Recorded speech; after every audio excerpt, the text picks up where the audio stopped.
Good morning, dear students. This is Sudhi Shukla.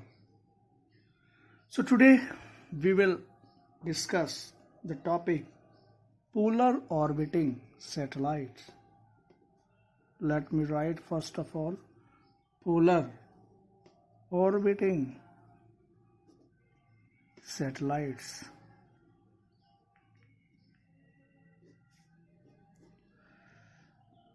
As I have told you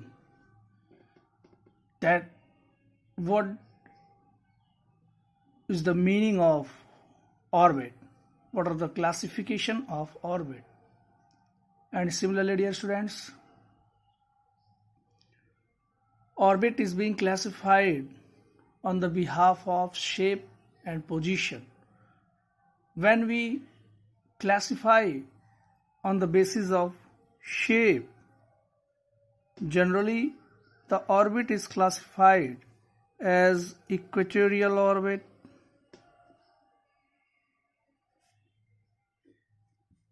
polar orbit, and the third one is inclined orbit. So we are dealing with this one, polar orbiting satellites.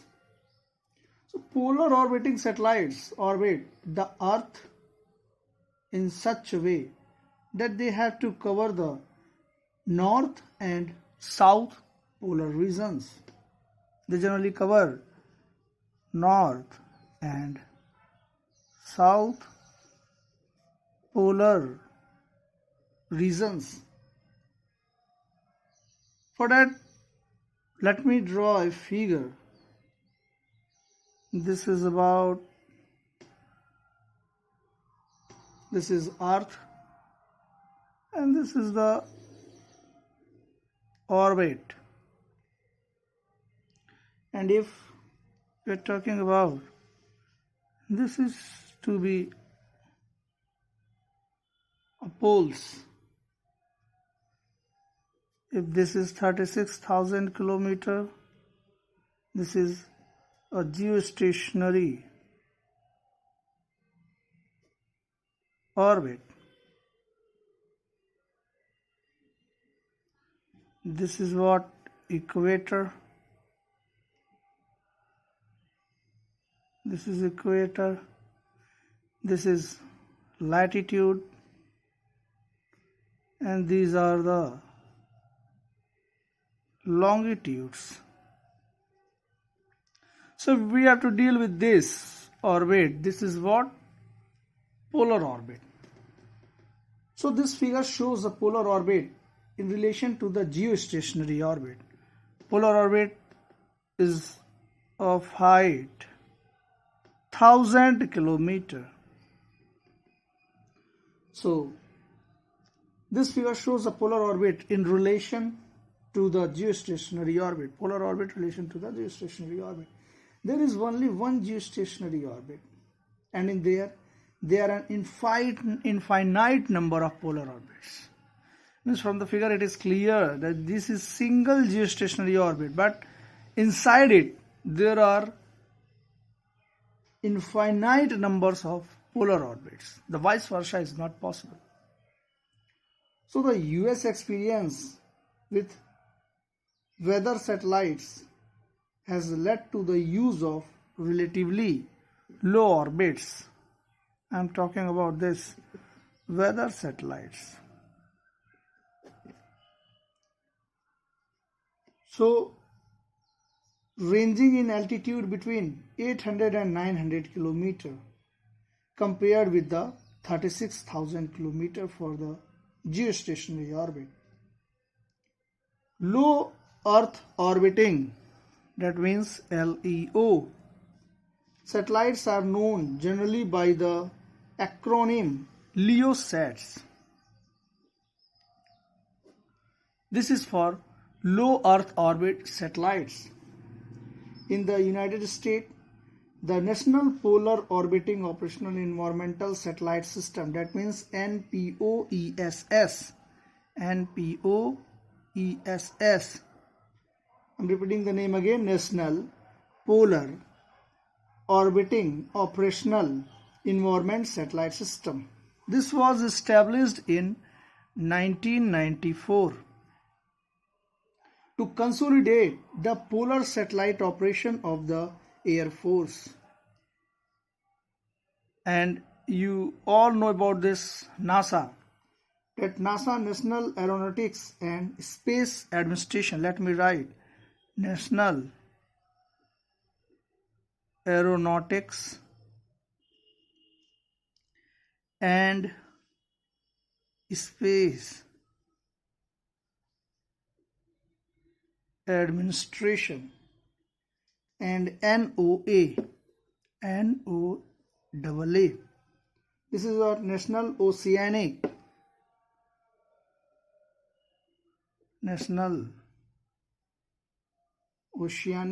and Atmospheric Administration.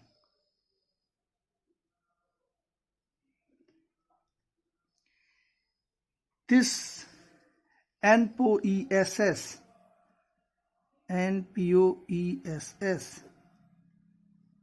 this is what? National Polar Orbiting, let me write, National Polar Orbiting, operational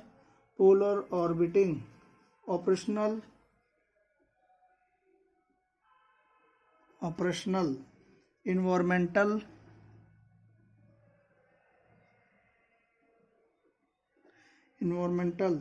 satellite system.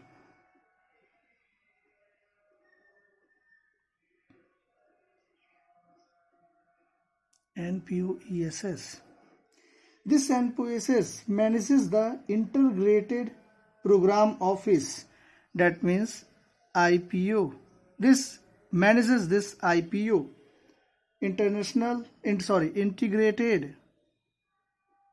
Integrated Program Office, IPO, and the web page can be found at http://www.ipo.noaa.gov. So as of 2005, a 4-orbit system is in place, consisting of 2 US military orbits, 1 US civilian orbit, and 1 EUMETSAT METOP orbit. EUMETS at EUMET satellite or METOP orbit.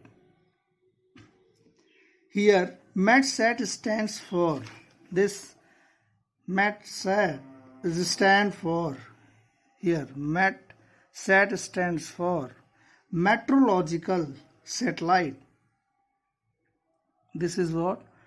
Meteorological satellite. And EUMETSAT stands for European Organization. This EU is European Organization for the exploration of the METSAT program. METOP. This METOP stands for Meteorological Operations. Meteorological Operations. These orbits are sun-synchronous, meaning that they cross the equator at the same local time each day. They cross the equator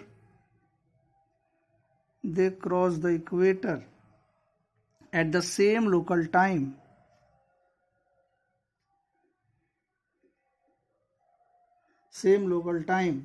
each day. So in a sun synchronous orbit, and what are these? These are sun synchronous orbit. So in a sun synchronous orbit, the satellite crosses the same spot on the Earth at the same local time each day, as I have written here, so that the same area of the Earth can be viewed under approximately the same lighting conditions each day. A sun synchronous orbit, which I am talking about, this sun synchronous orbit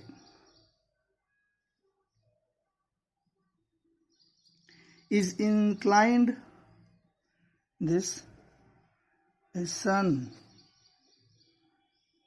synchronous orbit is inclined slightly to the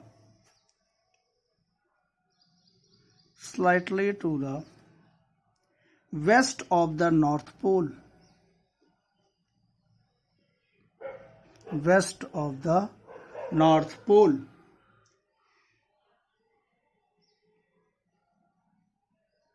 As dear students, by definition, an orbital pass from south to north is referred to as an ascending pass, and from north to south, this is descending path. So, if we say south to north, we all know about this, north and south. So, from south to north, this is referred as ascending pass. What it is referred as? Ascending pass.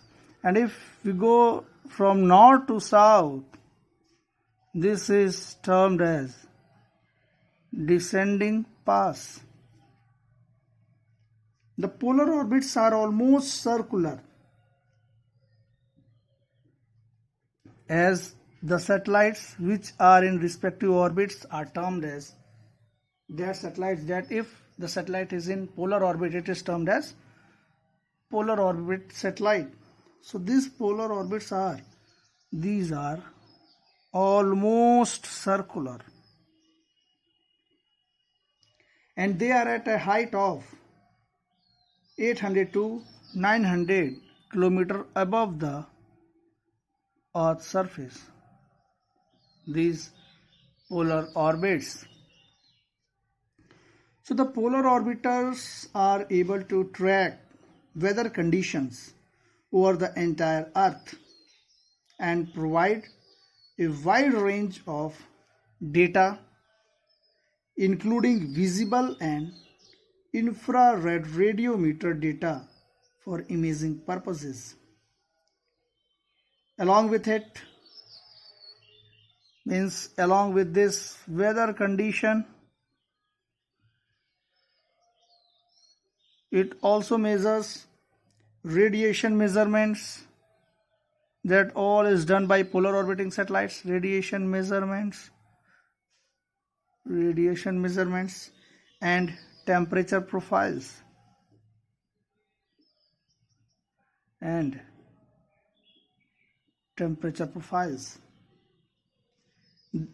They carry ultraviolet sensors that measure ozone levels.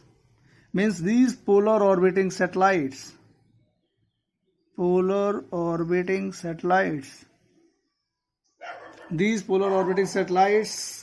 carry ultraviolet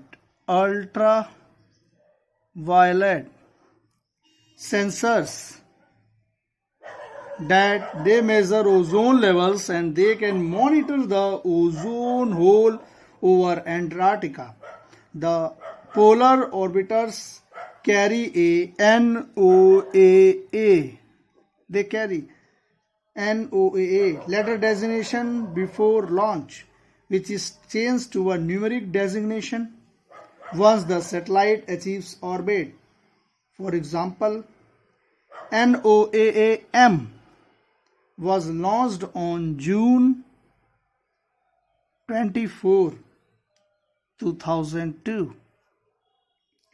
Become NOAA-17 when successfully placed in orbit. The series referred to as KLM satellites, which carry much improved instrumentation.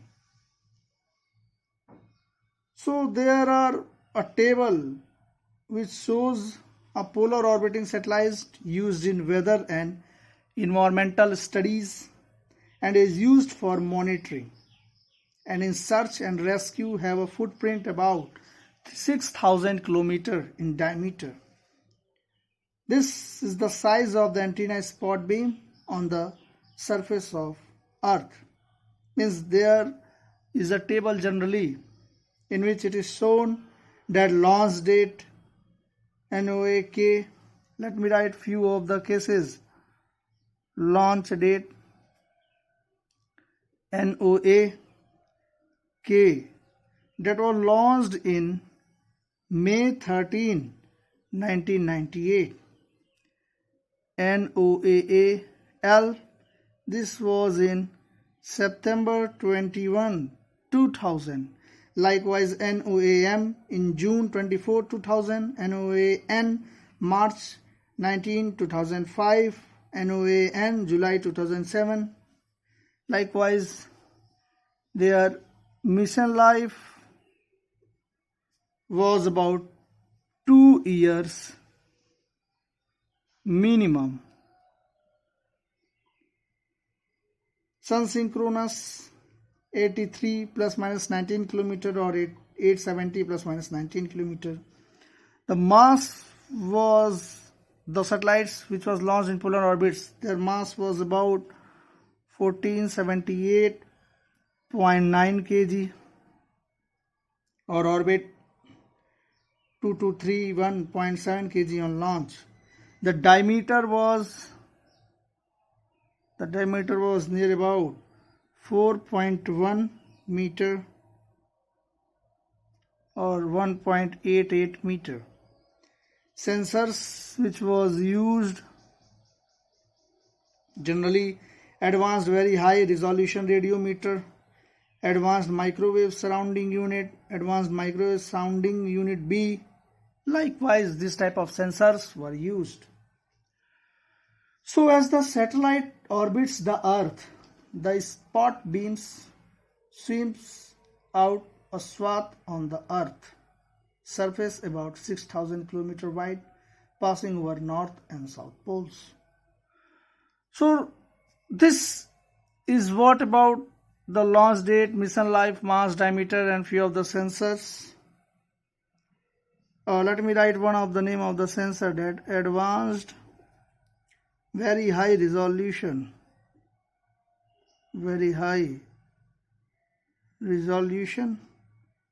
radiometer. So this was the data associated with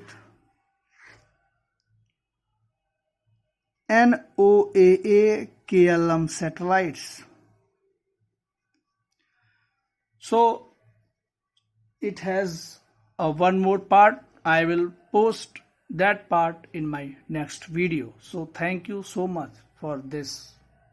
Thank you, students.